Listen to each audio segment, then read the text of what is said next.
Chow Yun-fat is among the highest-paid actors in history, with a fortune nearing $3 billion. However, unlike many other celebrities, he chooses not to display his wealth. He doesn't own a private jet, avoids luxury cars, and limits his monthly spending to just $200. He takes the subway and continues to use the same phone for years. The reason behind his modest lifestyle is deeply touching. But why does he live this way? Where does his immense fortune go? And what is the heartbreaking tragedy in his life that still weighs heavily on him? Watch the full video to learn more. Don't forget to like, subscribe, and click the bell icon to stay updated whenever a new video is posted. Let's dive in. Chow Yun-fat was born on May 18, 1955, on the small island of Lamadama. He grew up in a poor farming family. His childhood was humble and far from extravagant. Each day, he woke up early to feed the animals, helped his mother sell pastries at the market, and then rushed off to school. He didn't have time to play after school, as he had to get straight to work again. His life was similar to that of many other boys at the time. However, everything changed in 1968 when his family moved to Hong Kong in search of a better life. The cost of living in the city was high, and Chow's family often struggled to make ends meet. There were even times when they couldn't afford the rent for a tiny room. At the age of 17, Chow left school to support his parents. Over the following year, he tried various jobs, including cleaning, waiting tables, and working as a courier, but none of them felt right for him. Then, fate intervened.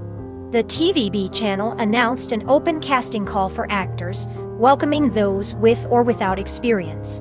Despite having no acting background, Chow decided to take a chance and apply. In 1973, he passed the casting and was unexpectedly offered a role. Though it was small, the pay was good, marking the beginning of a new chapter in his life. The young man realized that completing acting courses was essential, so he dedicated himself to improving his craft. Chow began participating in various TV projects, honing his skills with each role. Then, fate intervened once more, presenting him with an opportunity to transform his life. Chow no longer needed to search for jobs endlessly.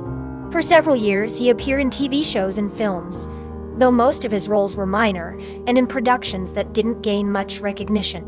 Yet, he never gave up on his dream of becoming a major movie star.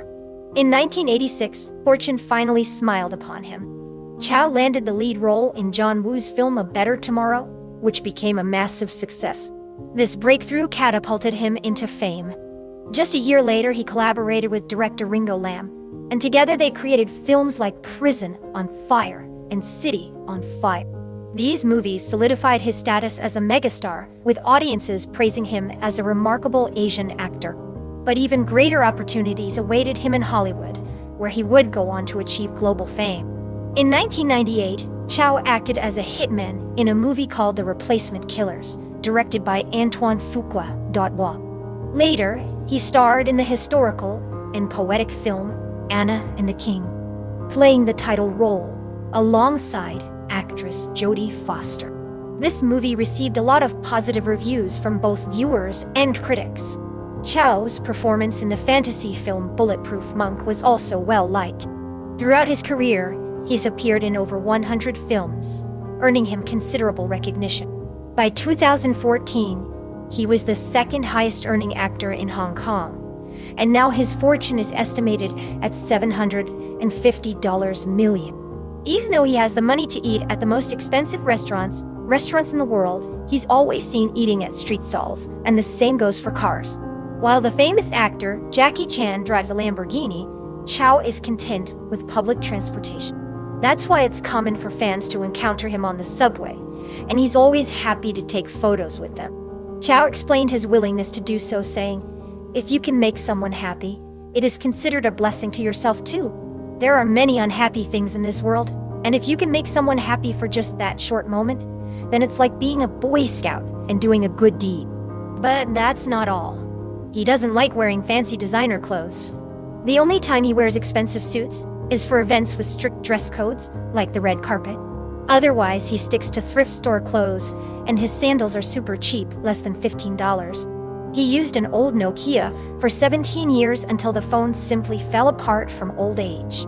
When people ask him why he dresses like this, he always says the same thing: I don't dress to impress others. As long as I feel comfortable, that's all that matters.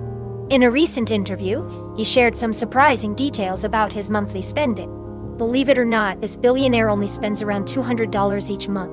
It's pretty unbelievable, right? Despite his immense wealth, he lives quite modestly. It's kind of hard to understand how he does it, but for him, happiness is not found in money or things, but in having a peaceful and positive mindset. The toughest part of life isn't about making tons of money, he explained. It's about keeping your mind at peace. Xiao realized that spending time with his loved ones meant more to him than any wealth. It wasn't always like this for him, though. Xiao went through a great trauma that changed his perspective and made him appreciate the simple joys of life.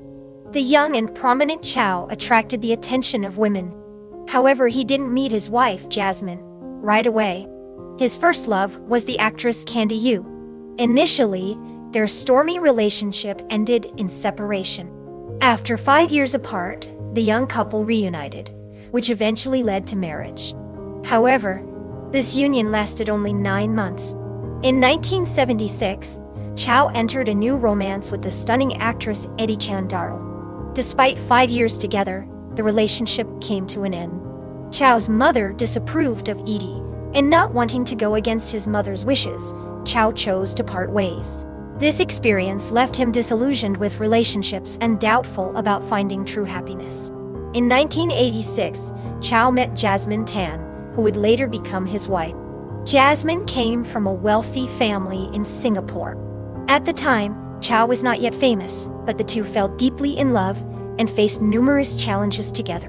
They dreamed of building a large family, but in 1991, tragedy struck when their daughter was still born. The loss was devastating for Xiao, who had always longed to have children. Despite his financial success, the absence of a family left him feeling unfulfilled. Unfortunately, Jasmine's health issues made it impossible for them to have more children. This loss deeply affected Xiao, changing him forever. He came to understand that true happiness lies in cherishing the people he loves, rather than accumulating material wealth. Xiao continued to devote himself to his wife, and over time, they let go of their dream of having a large family, choosing instead to simply enjoy life together. Unable to have children, Xiao found a new purpose in life. He turned to charity work, and together with his wife, established a foundation to support those in need and combat social injustices. Xiao's own experiences of growing up in poverty likely fueled his desire to help others. He dreams of creating meaningful change in the world and improving the lives of those less fortunate. Without children to inherit their wealth, Xiao decided to pledge the majority of their fortune, about 90%, to charitable causes. In 2008, Chow Yun-fat donated all the proceeds from the sale of his special photo book to support those affected by earthquakes in China. Imagine how much better the world could be if everyone shared Chow Yun-fat's generosity and compassion. If you had the opportunity, would you choose to give away your fortune to help others? Or do you believe it's better to use it for personal enjoyment? Share your thoughts in the comments below. If you enjoyed this video, don't forget to subscribe to Sue channel for more inspiring content. As always, thank you for watching, and we'll see you in the next video.